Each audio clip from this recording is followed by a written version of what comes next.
When I say Halloween, what's the first thing that comes to mind? Costumes, candy, the spooky decorations your neighbors put up a month before the occasion and take down only when it's time to put up the Christmas tree? When I was a kid, it used to be about cleaning my sister out of all her good stuff with unfair trading deals. What I've never thought about is how this holiday came to be. That's why today I'm going to inform you about the origins and traditions of Halloween.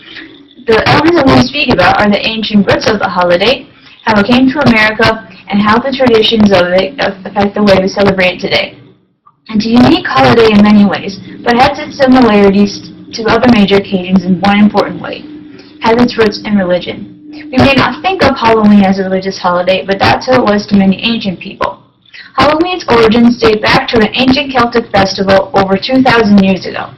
According to History.com, the Celts who lived in areas that are now Ireland, the UK, and northern France celebrated Samhain, the night between October 31st and November 1st, as the end of summer and the beginning of winter. They believed that this was the time that the line between the living and dead became blurred, and that ghosts returned to help the Celtic priests tell the future. They celebrated this holiday by throwing animals and crops into huge bonfires, sacrificing them to their deities.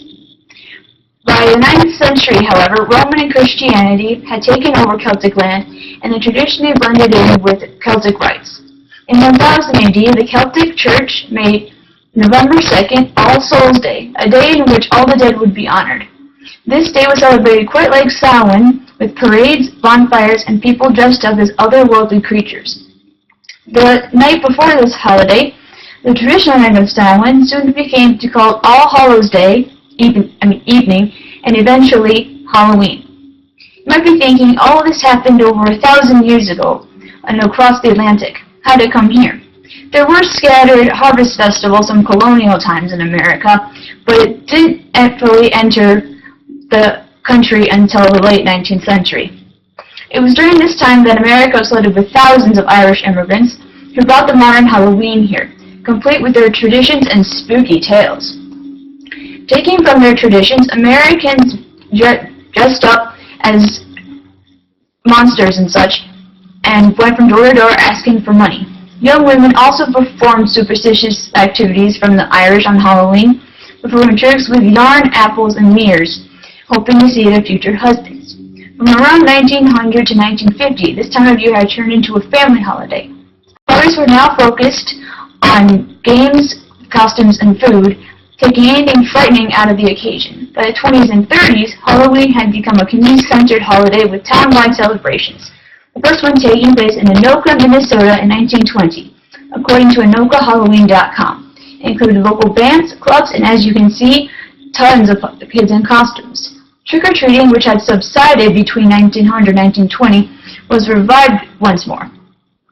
I found all this very interesting, but I wanted to find so much more about the costumes and candy.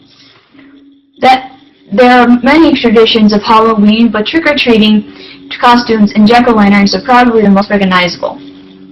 Trick-or-treating goes back to All Souls' Day parades in Northern Europe. During the festivals and parades, poor citizens would go out and beg, and families would give them what were called soul cakes in exchange for the promise that the beggars would pray for the dead families.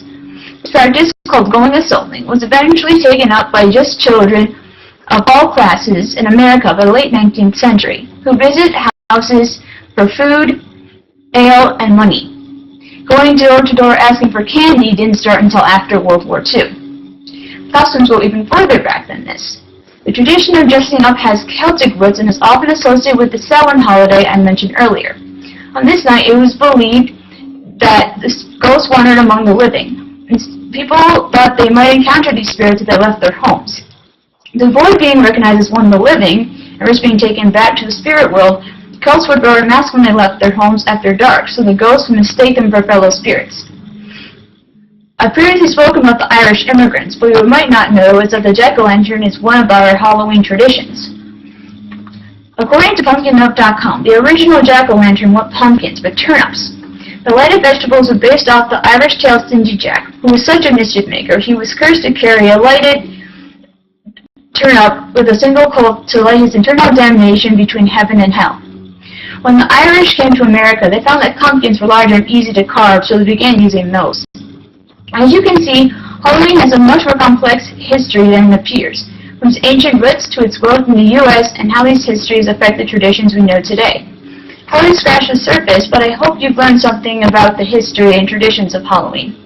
Though I haven't trick-or-treated for many years, it doesn't stop me from getting excited every time this time of year comes around. Happy Halloween!